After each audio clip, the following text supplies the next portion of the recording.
شور کوٹ سے خبر شامل کرتے ہیں ہمارے سی1 نیوز کے نمائندہ محمد زاہد سروہی سے۔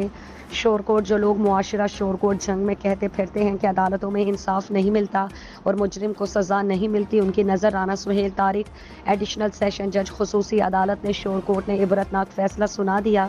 شور کوٹ میں ایڈیشنل سیشن جج جناب رانا سہیل طارق نے فیصلہ سناتے ہوئے ملزم دانش ولد حنیف قوم راجپوت سکنہ شک نمبر 485 جیم بے کو مقدمہ نمبر 338/2023 بجرم 376 ضمن 3 میں جرم ثابت ہونے پر 25 سال قید اور 5 لاکھ جرمانہ کی سزا سنائی۔ معزز جج رانا سہیل طارق نے سزا دیتے ہوئے عصمت دری کرنے والوں کو نشان عبرت بنا دیا تاکہ آئندہ معاشرے میں اس طرح کا جرم سوچنے سے پہلے بھی خوف آئے گا۔ ملزم نے تقریباً 16 سالہ فے کو عصمت دری کرنے پر 376 PPC کے تحت مجرم قرار دیتے ہوئے عمر قید اور 5 لاکھ جرمانے کی سزا سنائی۔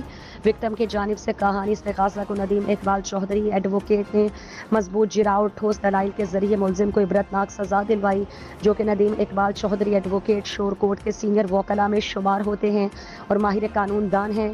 بہت شکریہ محمد زاہد سروہی، آپ ہمیں اپ ڈیٹ کر رہے تھے۔